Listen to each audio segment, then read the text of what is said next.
This is where truth and vulnerability are put on the altar. Fear and failures are celebrated as they should be.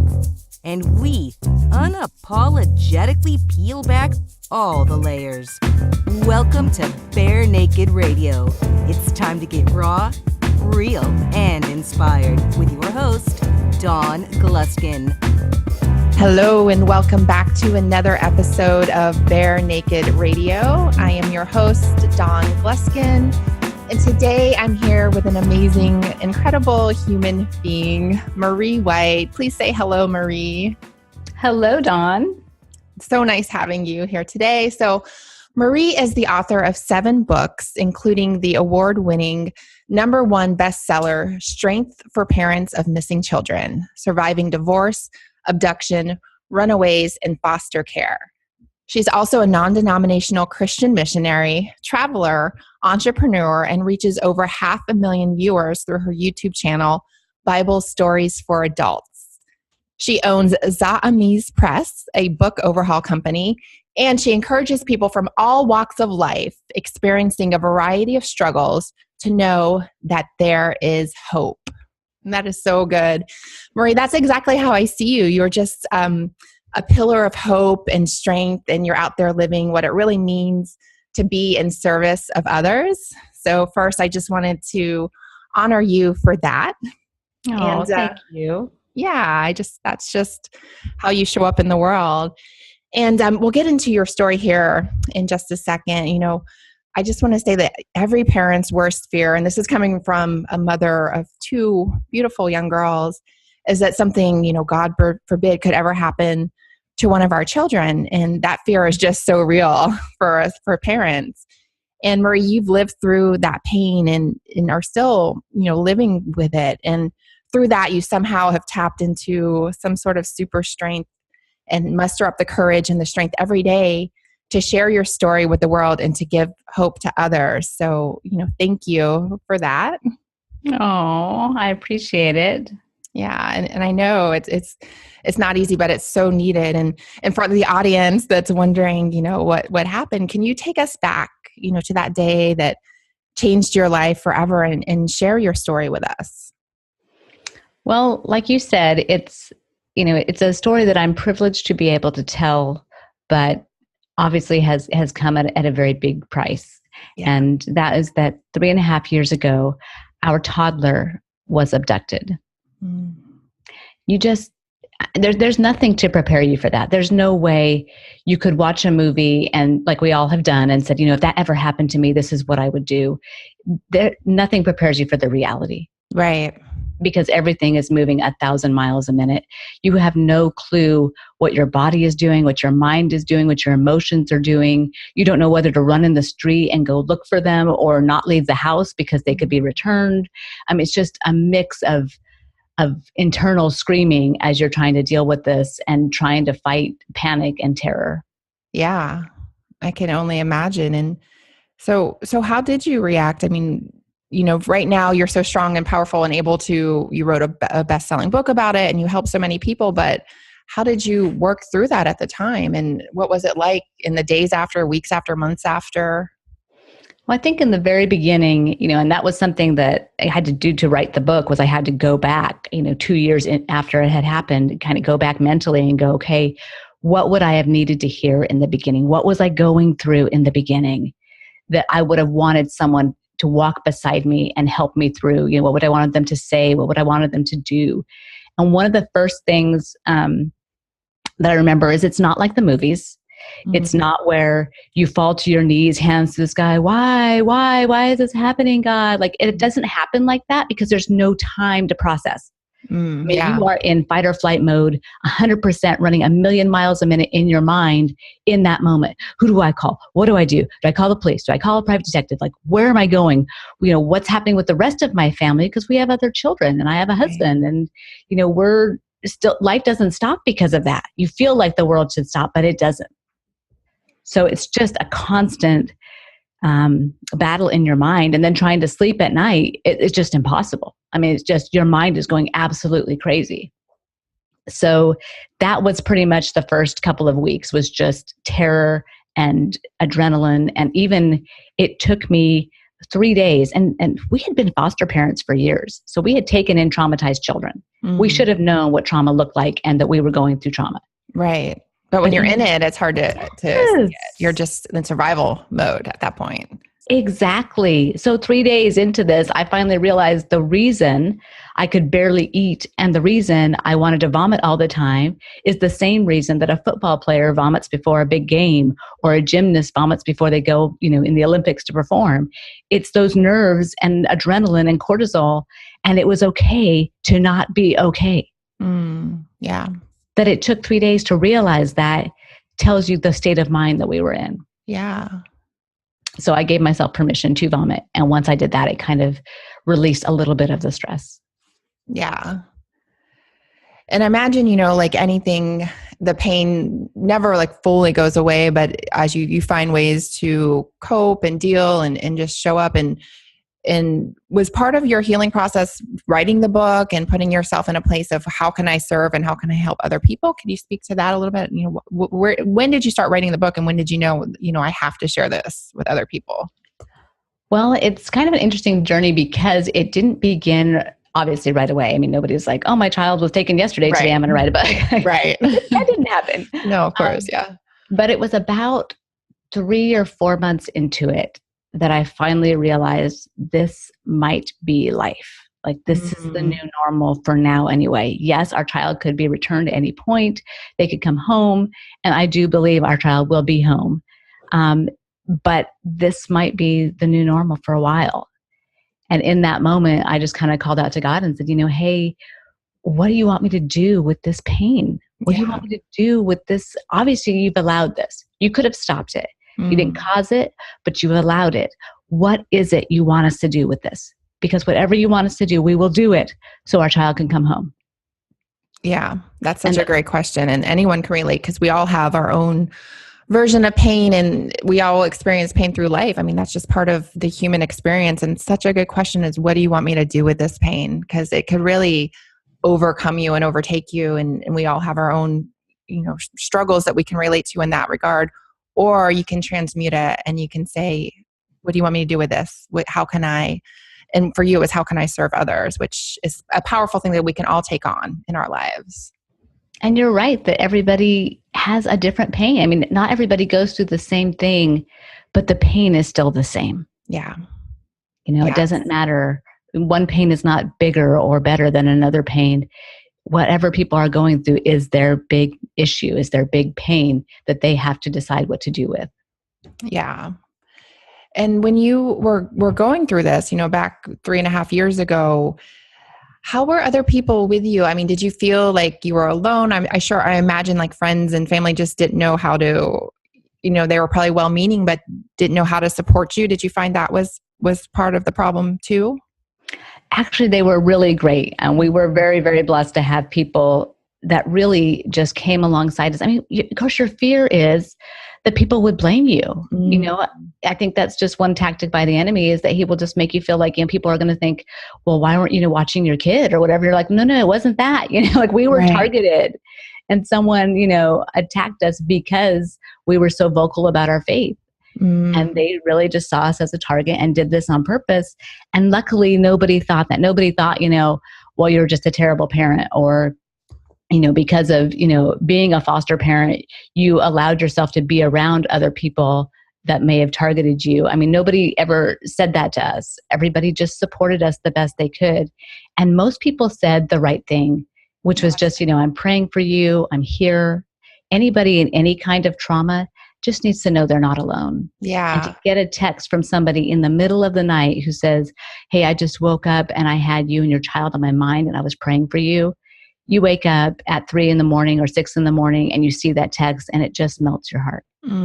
That's so good. And it's so great that you had that support. I know a lot of times when people are going through hardship, whether it's cancer or divorce or, some kind of struggle in their life, a lot of times people don't know how to support them and they'll come in with advice or they'll say things that are more harmful than helpful because we're all just trying to do our best. Yes. Right? But, that's why I say well-meaning, but it's so good that you had people that knew that you just needed to be heard. You needed to be listened to, that you could get those random texts in the middle of the night or the middle of the day thinking of you. I mean, that's so good. So if for anyone listening, if you have someone who's going through a hardship, just be there for them. Just let them, you don't have to have the answers, and just your support, your presence. A lot of times. Absolutely. Yeah. And just, a card in the mail, just, I don't care if it's the cat hanging off that branch saying, hang in there, just those kind of things. When someone would send an email, a text, a card, or just come up to us at church or something and just be like, hey, I was praying for you guys, or I was thinking about you guys. Like, that meant the world. Yeah. And yes, there were people that did say things, that were hurtful. And actually, one of the most hurtful things we were ever told was someone walked up to me at church and said, your child's never coming home. Oh my gosh. Wow. And of course, that was like a stab in the heart, but it was so amazing because in that moment, God just gave me the ability to see past what they were saying and really see this person's heart. Yeah. And I realized in that moment that they were hurting, watching us hurting. Mm-hmm. And they wanted us to be out of pain so they could be out of pain. Yeah. And that person ended up being one of our biggest supporters, but it was a big part of it was letting go of the hurt that comment inflicted. Yeah. And realizing that, no matter what, even when someone says, don't worry, your child's going to come home, I want to scream at them, how do you know? Yeah. And realize that's me. Right. That I'm in pain and nothing you're going to say is going to be right. Well, it's so beautiful that you had that awareness and you were able to see through it, because a lot of times getting a comment like that, you would, I never want to talk to that person again. They're awful. How could you say that? And really, it's just, as human beings, we're all just doing our best. Yes. And in some way they were telling you, get over this. They want to see you move forward in your life, but not realizing how it came across as insensitive. But it's really powerful when we can just see each other as we're all one, and we're all doing our best here. And where can we forgive, and where can we, look past things and to have that friendship now. That's Yes. a great learning and awareness. It makes me wonder how many times I've turned away friendship because I've been oversensitive about something. Yeah. And I think we all do that. Yeah. Yeah. And I try to even relate that to some of the political discord. There's this side against this side, and I'm right and you're wrong. And you see this so much, and it's like, no, we all want the same things at the end of the day. Yes. We just have different lenses that we see the world. Can we take off our lenses and just see each other? Yes. I love that. Right. So it's kind of like that too, is what I'm hearing in your story, and what helped you, get through some of this pain. Yes. Yeah. Well, and then as the time went on, the first question, as I asked, what was I supposed to do, was the first answer I felt was to write down the story. And so I wrote down the story of everything that had led up to this, of the story of our child, from their birth to that moment in time that I was finishing writing the last part of that. And it ended up being the size of a Harry Potter novel. Oh, wow. And I got done, and I was like literally at the computer with like ice bags on my wrists and on my neck, because I was on it for so many hours, so many days, getting it all out there. And when I got done, my husband goes, you can never publish this. Well, that was a great waste of time. I figured at some point that's going to be necessary, and I'll have a record of it. It'll be good. But then it was like, okay, that's done. What do you want me to do next, Lord? And I really felt like the answer was to start the YouTube channel. And with young kids, you have your greatest ideas in the shower, but by the time you get out of the shower, so-and-so's pulling someone's hair, right, and who's chasing the cat, and like you forget any great ideas you had in the shower. Exactly. So this is an idea I had been marinating on for 2 years in the shower, and all of a sudden, there was this huge sucking sound as part of our life was gone. And our child being a toddler, that, toddlers are all encompassing. Yeah. All of a sudden, that was like, our older kids were older. They didn't need that kind of attention. And we had the space of time. Now, how many children do you have? 3. 3. And this was your youngest. The toddler is your youngest. And then you foster as well. And then we fostered, for a long time, for about 8 years. So, yeah. So you're right. So now you have all this quiet and space, and it gave you an opportunity to create. And you have 500,000 subscribers or viewers, you said? That's pretty remarkable. 500,000 viewers. That's pretty wild. Yeah. So tell us a little bit about the channel. What's on there, and what do people so attracted to about it? I have no idea what they're trying to do. I'm guessing that honestly, because this, and people have me on all the time to talk about, starting a YouTube channel and having it be this successful. Right. And I just have to say, I think that people will forgive you for bad, cinematography, bad videography, if your content is good. Yeah. They will forgive you for bad execution. And I had really, really, really, really bad execution, especially in the beginning. Like the video is too close to my face and it's kind of shaky and I'm shaking and like nervous. It was pretty terrible. But I think people were just hungry for hearing about the Bible in a way that they had not heard of it before. It was short 2 to 4 minute videos that give the basic stories in the Bible. And I gave them, most of them pretty much word for word. So it wasn't like I was adding a lot of commentary. I didn't want to do anything outside of the amazing stories that were already there. Yeah. So I did, mostly just word for word. It just took them really quickly through it. And I think also my guess is, now that I know more about body language and things like that, is that because we were living through this, I related to the stories in a different way than I ever had before. Yeah. So when I was reading about Job and his family being destroyed, like I was reading this or talking about this and then pausing, bawling, unpausing, and starting again. Like I was living the story I was talking about. Yeah. You're like embodying the messages. They're not just from your heart, but your whole body is. Yeah. And I think people related to that. And people started, writing in from all over the world saying they were watching it and what it was meaning to them. And it was just amazing. And I think that's such a good lesson too, especially for our entrepreneurial listeners out there, is, I didn't hear you say, well, I sat down and I was like, okay, how am I going to get 500 million or 500,000, viewers? And like, we came up with this business plan and I got the best camera and I did all the, it was like the opposite of that. You're like, I just felt like I needed to do this. I was called to do it. And then you put your whole body, your whole heart, your whole soul into it. It was your message, your gift to the world and your way of showing up and serving. And people were just naturally attracted to it. So there's something in it of being who you are. And it's like such a cliche, but your mess becoming your message, like you're embodying that, and people just can't look away. It's really powerful. It is. And I didn't tell them what was going on. Like it wasn't until, like video number 200 or something that was like, let me just tell you why I started this channel. Yeah. And I didn't tell anybody about the channel. Oh, honestly, I was really not on social media at all. Organic, just totally organic. Yeah. And I was afraid nobody would watch it. I thought, well, I'm not going to tell anybody because I started a YouTube channel. 5 people have watched it.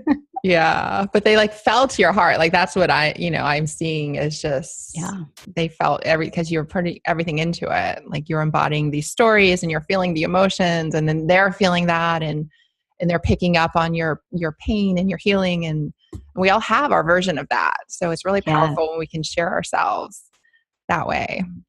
It is, where we can be bare naked. Yeah, exactly. That's what it's all about.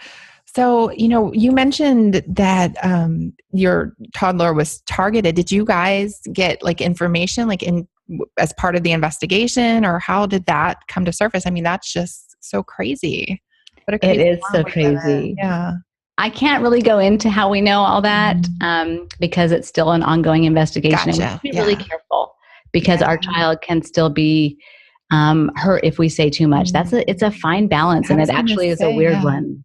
I was going to say, how do you balance that out? Because you are so public, you do a lot of different shows and you wrote a book and you have to also balance that line. So how do you find that balance? Mainly we just, focus on what it was like for us emotionally, so that we can be there, so that I can be there for other people to help them through that and to help them through whatever it is they're going through without going too much into detail. Right. Onto how it happened and what we know. One of the people that I interviewed for the book, because I did tell some stories in there of other people and their reunification and how it all ended up working out in the end. One guy, his story, he talks about how he would see on social media while he was trying to find his children. He would see on social media like a post from, his grandmother's second cousin's friend that would have a picture of his children in it. And so he would get some kind of update, like 3 months ago, I know they were at this birthday party or, something. Wow. And we kind of get that same kind of, information like that, like some kind of weird information from down in the weeds somewhere Right. that eventually makes it to us and we have a little bit of information. Oh, that's great. Oh, that's good that you have that hope. Yeah. Yes. Yeah. It's crazy. It's I, just imagining living your life that way. It's almost like a conflict. Like here you are just spilling your soul, but it can only give partial information. But I do know what you're doing is helping so many, and your book is helping not only people with, abduction who are working through that, but divorce, runaways, foster care. So can you share like some of your best advice for people that are struggling with, what it's like to be human? We all have our different struggles. So what are some of the things that you recommend in your book? Well, one of the things I did, and it was hard for me because I'm the oldest of my siblings. And so bossiness comes quite naturally for me. So as an adult, I don't want to be that bossy person. And I had to struggle with how do I give people the advice I would have wanted to have had at that time without being bossy. And finally I was like, well, I don't know how to do it, so I'm just going to do the best I can. So I wrote 4 weeks of daily checklists. And it was because at that time, when you're going through any kind of trauma, or when you're trying to heal from something, your brain is not working quite right. Right. We really don't think the same way we do normally. And so it's kind of like a training schedule for your body and your brain, because you can't, most of us, when something like this happens, you go online and, someone who's going through a divorce will go online and look up child custody and, parental rights 24/7 for months and years at a time. That's what they do. Well, being on the computer inside your house in the dark for months and years at a time. Not healthy. No, Not that good. is horrible. The worst thing you could do. Exactly. So things like be outside in the sunshine 30 minutes a day. Like that is so important, and something that no matter whether your life is perfect and you just work in an office, or whether your life is going through something really dramatic, you need to make yourself do that, because we won't do it. And we don't get the D vitamin into our eyes, into our skin, that help us to have a better mood. So we can end up being depressed just by not having that 30 minutes of sunshine. Yeah, that's so good too, because you're right. Like when you are going through some kind of trauma or a struggle or depression, like your self-care is just out the window. You're not thinking about yourself. You're so in that struggle and that despair. So having the checklist just makes it easy. You don't even have to use your brain. It's just like, okay, fine, I'll take my body outside and get some sunshine because Marie told me to. Yes. And it is so helpful. I mean, I think the sun and a walk is like the cure for anything. It is. And really these are things you won't do for yourself. Right.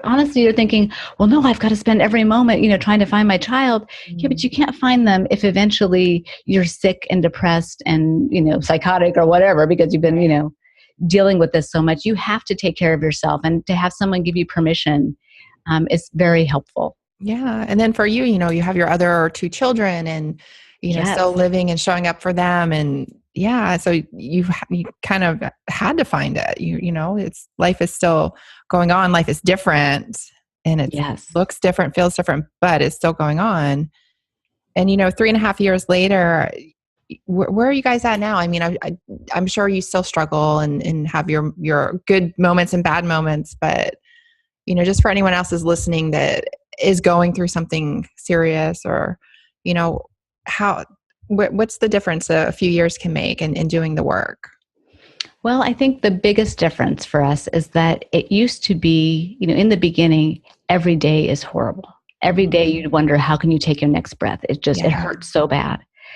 And then as the weeks become months and the months become years, you start to go through this cycle where you realize, okay, I'm going to have 7 really, really horrible days where I'm not going to know how I'm going to make it through. The pain is so bad, and the hurt and the overwhelming everything. But then on day 8, it's going to kind of subside, and I'm going to be okay for a little while. And then you might realize that 3 weeks out of the month, I'm okay. And then 1 week is going to be horrible. And you kind of realize, I made it through that week. And then the next time it happens, I made it through that week.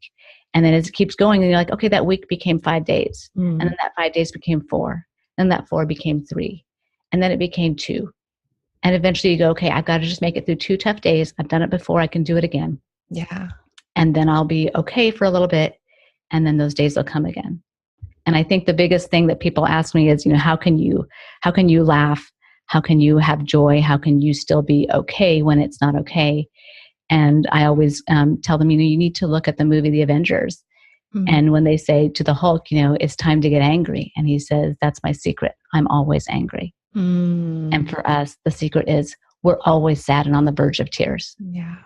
But you have to set that aside and keep living and become the person you were always meant to be, so that when this trial is over, that's the person who emerges. Yeah, that's really beautiful. And also in that you're able to find a way to help and support other people. When it would be easier just to stay in bed, pull the covers over your head, just stick your head in the sand, hide out in the dark. Like that does all sound like, okay, it's so much easier, but you're putting yourself out there, you're showing up, you're telling your story over and over and over again. And it just helps so many people, because there's, someone listening to you right now that's just struggling and seeing hope. And I think it's so beautiful that you are able to do that and just keep showing up for other people. And that is healing as well, I'm sure. Is that part of your healing? Yeah. Yeah, it really is. I mean, it's not easy or fun, but having a book out and having to brand myself really helped with the healing process. Mm-hmm. It made me realize, who is it that I want to be? And what version of myself do I want to put out to people? All of us have the snarky version that can, think snarky things as we're walking down the street, but there's also a version of us that thinks great things. Of course. And if you can pull that one out, we walk down the street and I might be walking with my daughter and she says, oh my gosh, look at that outfit or something like that. But sometimes we see an outfit that looks great. And so now we take the time to actually stop and say, that's beautiful. That color looks great on you. And how it changes someone's day. Oh, I love that. So you're very intentional with how you show up in the world. And yes. Yeah, that makes a difference. Do you have any other practices that, daily rituals or practices that kind of help you, support you in your process of healing? Absolutely. Working out. That, again, it's one of those things where you think it's a luxury, but really it's a necessity. You have to get those endorphins going. And, in Legally Blonde, she said, exercise makes people happy. Happy people just don't kill their husbands. I think that's wise advice in all aspects of life. When you're going through something like this, you need artificial outside influences to give you some of the endorphins that you've lost because of the pain you're in. Yeah. So the sunlight, the exercise, the fresh air, those are all things that make a huge difference. And eating a banana a day. Bananas are a mood-boosting superfood that is cheap and easy to have. And if you can have it, you don't have any dietary restrictions, have a banana a day and it can really improve your mood. Yeah. And all this stuff I'm hearing is like easy, it's way cheaper than therapy, right? You got bananas, sunshine, those are practically free. Like go take a walk or get your body moving. Yeah. And I'm hearing be kind to others and be in service of others is part of how you show up in the world. So these are all things that don't cost anything, and we can all do it, even if we're not struggling. Yes. At the moment, because everybody has a struggle. And if you're not right now, you were last week, or you will be next month. Or it's just imagine if you're not in that hole and you're doing all these things, you just excel even further. Right. And you just bounce back so much faster and build up those resiliency muscles. Yeah. Such good stuff. Well, Marie, I just love who you are in the world and how you are such a role model for how you can still show up and make a difference in the world, even while you're struggling, even through the pain. And you said it yourself that the pain is still there. It's not like it's gone, but you show up anyway for people. So thank you for who you are and for how many people you're helping. And we're all holding hope for you and with you, that your toddler is back in your arms. And I just want to let you end the show by promoting yourself. So let people know where they can find more about you, social media, about your book, anything you've got going on. How can we get more of you? Well, I would love to connect with your listeners at mariewhiteauthor.com. That's Marie White, so like the color, author.com. And actually, they can go there today and get a free copy of one of my books called Changing Your Life in Just 10 Days. It's right on the website there. They can get it for absolutely free and get started on making some changes that will improve their lives and make them a little bit better. But I definitely have the book out, Strength for Parents of Missing Children, which ironically people who do not have a divorce or a missing child are buying and absolutely love and find some really great inspirational things in. And I have a new children's book out called I Think of You. Aw. And it's what I would say to my child, what I will say when I see them again. Oh. But it's also really great for parents who travel a lot. So they can read it. When you get it on Amazon, you can actually get the Kindle for free also. And you can read it over the phone to your child from your Kindle while they're at home. And it just says things like, even when I'm not there, I think of you. Oh, well, I am definitely going to pick up a copy of that book for my sweet girls for when I travel. And definitely go download Changing Your Life in Just 10 Days. Marie is full of so much wisdom and so much light. And of course, all the links will be on barenakedradio.com. So you can just go there to her show notes and access everything there. But thank you so much, Marie. It's been a pleasure talking to you, and just, keep being the pillar of strength and in service and hope and beauty that you are. Thank you.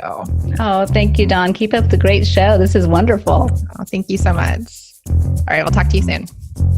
Thank you for listening to Bare Naked Radio. We invite you to join us in the Naked Soul Tribe on Facebook and sound off about this episode. If you enjoyed the show, please rate and recommend on iTunes, Overcast, or wherever you get your podcasts. And make sure you connect with your host at Dawn Gluskin on Facebook, Twitter, and Instagram.